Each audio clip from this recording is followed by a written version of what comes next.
नमस्कार। आप देख रहे हैं स्पेशल कवरेज न्यूज और मैं हूं आपके साथ शिव कुमार मिश्रा।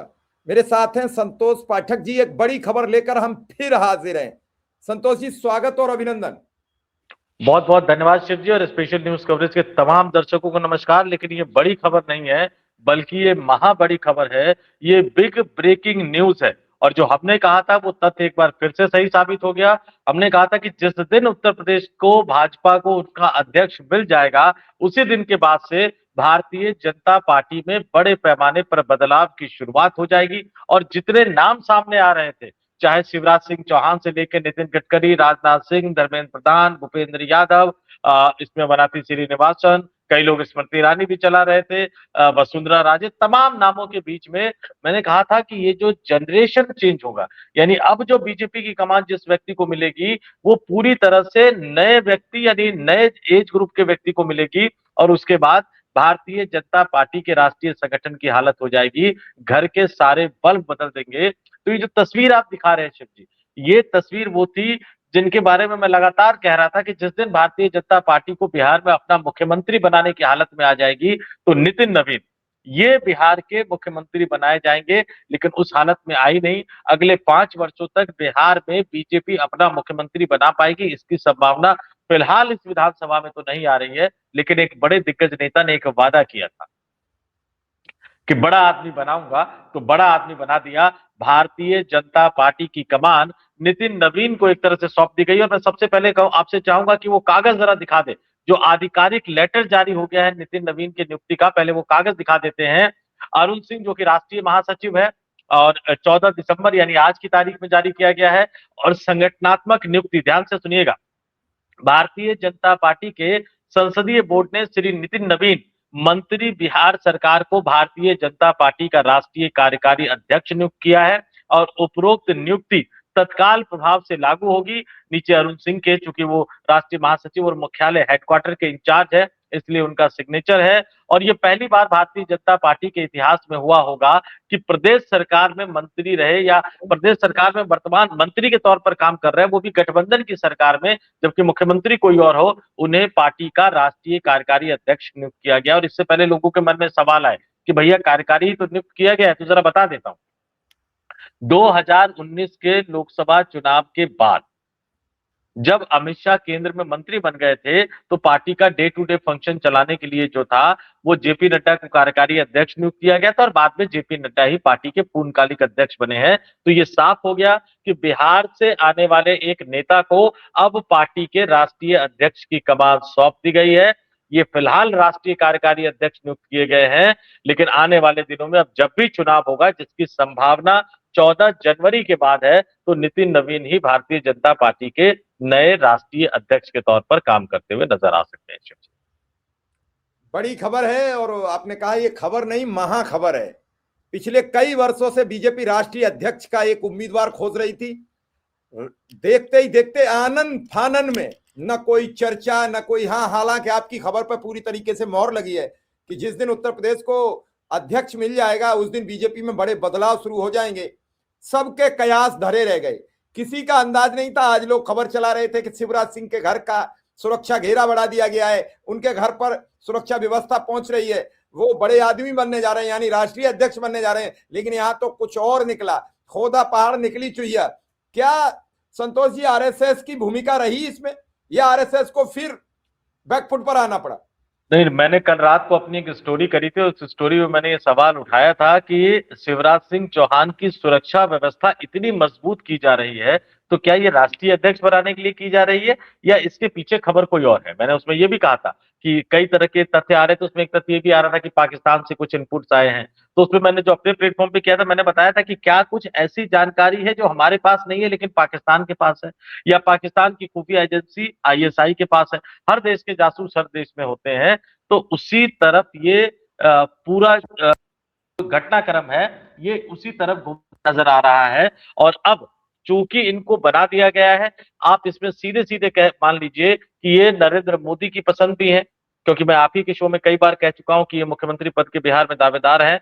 और ये राष्ट्रीय स्वयंसेवक संघ की पसंद उस लिहाज से है कि पार्टी में जनरेशनल चेंज जो है, अब पार्टी में सिर्फ नेता नहीं बदला है, एक पूरी की पूरी पीढ़ी बदल दी गई है। तो ये राष्ट्रीय स्वयंसेवक संघ के लिए भी ये सहमति का सबब एक तरह से बन सकता है और इनको राष्ट्रीय कार्यकारी अध्यक्ष नियुक्त कर दिया गया। अब डे टू डे ये अपना पार्टी का काम करेंगे। आपको थोड़ा सा ये भी बता देता हूं कि हो सकता है कि आज शाम तक ये नीतीश कुमार के मंत्रिमंडल से अपना इस्तीफा भी सौंप दे, यानी मंत्री पद से अपना इस्तीफा सौंप दे। अब ये नीतीश की सरकार में मंत्री नहीं रहेंगे, इनकी जगह पर बीजेपी के कोटे से किसी और को मंत्री के तौर पर शामिल किया जाएगा। लेकिन ये अब नीतीश सरकार में मंत्री नहीं रहेंगे, देश की राजधानी दिल्ली में आएंगे, पार्टी के राष्ट्रीय मुख्यालय में बैठेंगे और पार्टी के राष्ट्रीय मुख्यालय में बैठकर अब ये भारतीय जनता पार्टी का कामकाज चलाते हुए नजर आए।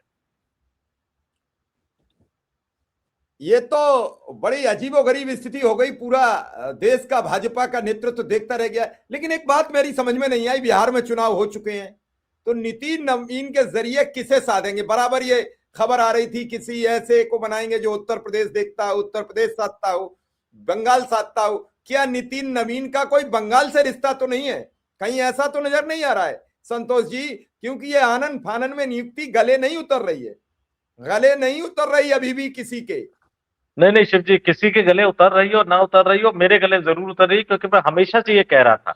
देखिए, मैंने स्पेशल इस पे स्टोरी करी थी कि राष्ट्रीय स्वयंसेवक संघ जो है कौन से नाम पे सहमति जताएगा। ध्यान से सुनिए, जो 4 कैटेगरी थी, लोग जाकर हमारी स्टोरी भी देख सकते हैं। मैंने कहा था नंबर 1, वह 60 साल से नीचे की आयु का होना चाहिए। तो इनकी नितिन नवीन की जो उम्र है वो इनकी उम्र है 45 वर्ष, यानी इनका जन्म जो है वो 1980 में हुआ है। मैंने कहा था पूरी की पूरी पीढ़ी बदलने वाला होना चाहिए, तो पूरी की पूरी पीढ़ी वो बदलने वाले हैं एक तरह से। तीसरी चीज जो मैंने कही थी कि वो राष्ट्रीय राजनीति में बहुत ज्यादा सक्रिय नहीं होने चाहिए, यानी जो दिल्ली की राजनीति में सक्रिय है बीजेपी में, या तो वो मोदी और अमित शाह का सताया हुआ होगा, साइड में बैठा होगा, या वो मोदी और अमित शाह के खेमे का होगा। यानी सीधे सीधे आरएसएस का था कि ना भाई हमें गुजराती लॉबी चाहिए, ना हमें गुजराती लॉबी से नफरत करने वाले नेता चाहिए, यानी जो देश की राजधानी दिल्ली से बिल्कुल अलग रहे। और ये शर्त कोई मोहन भागवत की पहली नहीं थी।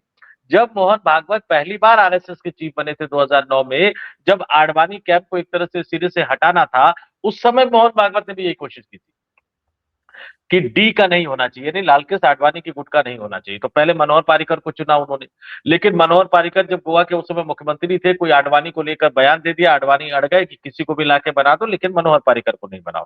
तो ढूंढ ढांड के वो नागपुर से नितिन गडकरी को लेकर आए और नितिन गडकरी को अध्यक्ष बनाया। और फिर हमने देखा कि पूरी की पूरी पीढ़ी अलग होती चली गई। लालकृष्ण आडवाणी अलग हो गए, मुरली मनोहर जोशी अलग हो गए, लालकृष्ण आडवाणी के गुट के नेता भी नए नेता के साथ एडजस्ट करने लगे, नए नेता के साथ वो जुड़ने लगे। अब जो नेता, चाहे वो सुषमा स्वराज हो या नितिन गडकरी हो या अरुण जेटली हो, वो मंच पर बैठे नजर आते थे और मोदी जी पीछे नजर आते थे। ऐसी बहुत सारी तस्वीरें देखी होंगी आपने।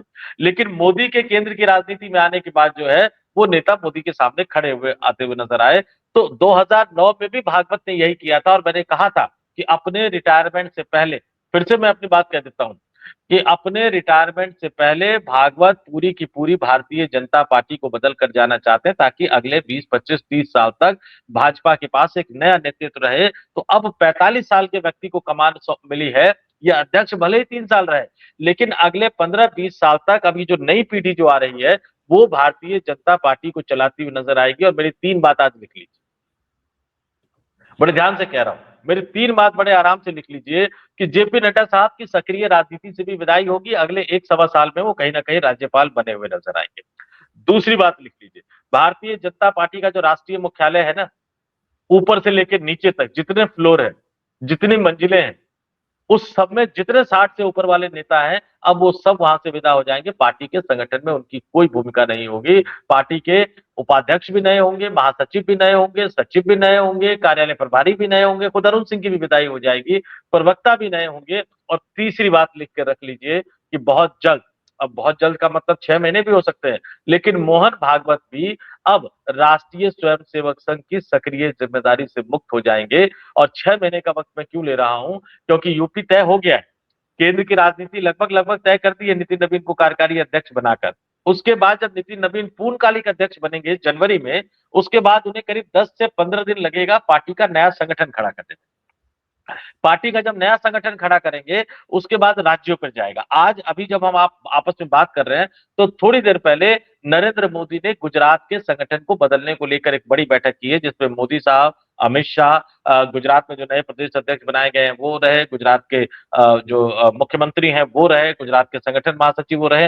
हरियाणा को लेकर 3-4 दिन पहले एक बड़ी बैठक हुई है, वहां भी मंत्रिमंडल फेरबदल है। तो नितिन नवीन की अब जिम्मेदारी होगी कि तमाम राज्यों में, ध्यान से सुनिएगा मेरी बात को, तमाम राज्यों में पहले तो अपने केंद्रीय संगठन को बदलेंगे, फिर तमाम राज्यों में पार्टी को युवा बनाएंगे, जहां जहां पार्टी सत्ता में है वहां वहां सरकार को युवा चेहरा देते हुए नजर आएंगे, और उसके बाद आएंगे मोदी के मंत्रिमंडल को युवा चेहरा बनाने की कवायद करते हुए। और उसके बाद मैं आज की तारीख में ये नहीं कह रहा कि मोदी साहब जाएंगे या नहीं जाएंगे, लेकिन उनका पूरा का पूरा मंत्रिमंडल का एक रंग रोगन हो जाएगा। ये जिम्मेदारी जो है वो नितिन नवीन को सौंपी गई है। और थोड़ा सा मैं इनके बारे में जरा बता देता हूं आपको।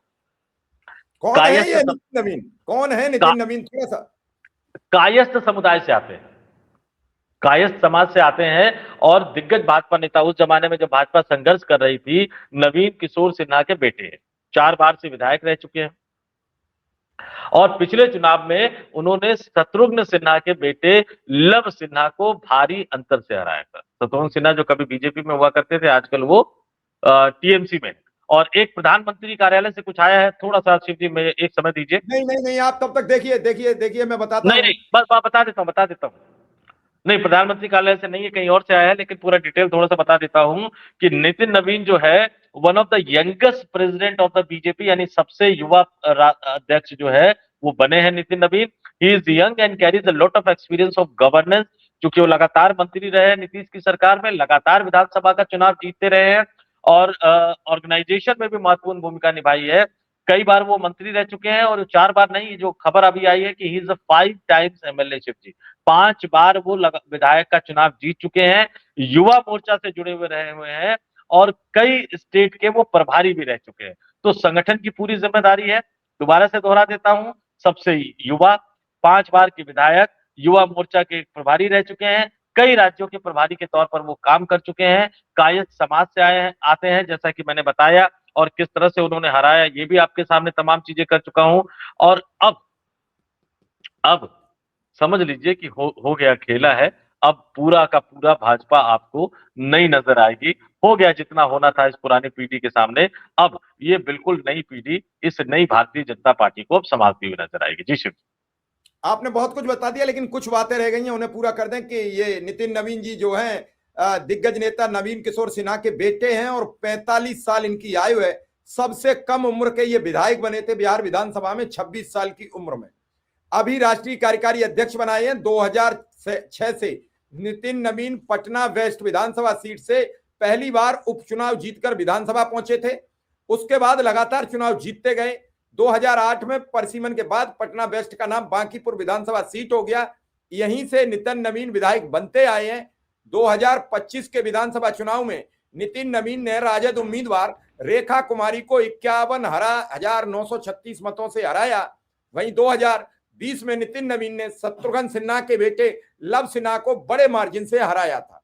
यह है इनका पूरा बायोडेटा जो आपने बताया, हमने बताया। लेकिन एक सवाल है कि आनन फानन में क्या जरूरत पड़ गई? आज ना तो कोई बीजेपी फंसी हुई है। क्या राहुल गांधी के 5 करोड़ लोगों के दस्तखतों से चुनाव आयोग डर गया कि भैया अध्यक्ष चुन लो, पता नहीं हमारा कब बिस्तर बांधे? ये सरफिरा व्यक्ति तो आज 5 करोड़ लोगों के हस्ताक्षर करा लाया, हम कब तक निगलेक्ट करेंगे? और आज खुलेआम चेतावनी दे दी, खुलेआम मंच से प्रियंका और राहुल ने नाम लिया। क्या घबरा गया है चुनाव आयोग? क्या उसने कहा कि भैया चुन लो, अब नहीं चला पाएंगे? देखिए, देश के मुख्य चुनाव आयुक्त ज्ञानेश कुमार रामलला की शरण में थे कल। वो भगवान राम की शरण में थे अयोध्या में। हालांकि उनकी सुरक्षा व्यवस्था को लेकर भी कई तरह के लोग सवाल उठाते हैं, लेकिन मैं ये कहूंगा कि दोनों तरफ भक्त लोग हैं, उनको पता नहीं था कि भाई जो सुरक्षा व्यवस्था उनको मिली है वो प्रोटोकॉल के तहत आती है। खैर, लेकिन थोड़ा सा इस मुद्दे पे आ जाऊं, पहले राहुल और प्रियंका पे आने के बजाय उस पर आने से पहले, 45 वर्ष की उम्र मैंने बताई, और सबसे युवा अगर ये राष्ट्रीय अध्यक्ष बनते हैं, अगर फिर लगा रहा हूं क्योंकि अभी अब राष्ट्रीय अध्यक्ष का चुनाव होगा, कार्यकारी बने हैं, अब ये तय है 99.99% कि यही राष्ट्रीय अध्यक्ष होंगे, लेकिन फिर भी अगर लगाता हूं क्योंकि अभी तक कार्यकारी हटा नहीं है, तो राष्ट्रीय अध्यक्ष अगर ये बनते हैं तो सबसे युवा होंगे कैसे। 1980 में भारतीय जनता पार्टी का गठन हुआ था और पहले जो अध्यक्ष थे वो अटल बिहारी वाजपेयी थे। उनकी उम्र 55 वर्ष थी जब वो अध्यक्ष बने थे। लाल कृष्ण आडवाणी जब भारतीय जनता पार्टी के पहली बार अध्यक्ष बने थे उनकी उम्र 58 वर्ष की थी। मुरली मनोहर जोशी पहली बार जब भारतीय जनता पार्टी के राष्ट्रीय अध्यक्ष बने थे 57 वर्ष के थे। कुशाभाई ठाकरे जब पहली बार बने थे 75 वर्ष के थे। बंगारू लक्ष्मण जब पहली बार बने थे 61 साल के थे। जेना कृष्णमूर्ति जब बने थे 73 साल के थे। और गौर कीजिएगा इस बात को, जब कुशाभाई ठाकरे बने, बंगारू लक्ष्मण बने, जेना कृष्णमूर्ति बने, उस समय भारतीय जनता पार्टी सत्ता में थी। तो जाहिर सी बात है कि बहुत ज्यादा एग्रेसिव जो है या डायनेमिक अध्यक्ष उनको नहीं चुनना था राष्ट्रीय अध्यक्ष। वेंकैया नायडू जब बने 53 साल के थे। लाल कृष्ण आडवाणी, वेंकैया नायडू दक्षिण भारत से आने वाले मतलब आखिरी व्यक्ति थे जो भारतीय जनता पार्टी के राष्ट्रीय अध्यक्ष बने, उनके बाद कोई नहीं बना। वेंकैया नायडू 53 साल की उम्र में बने। राजनाथ सिंह 54 साल की उम्र में बने। नितिन गडकरी 52 साल की उम्र में बने। अमित शाह 49 साल की उम्र में बने और जेपी नड्डा 59 साल की उम्र में बने।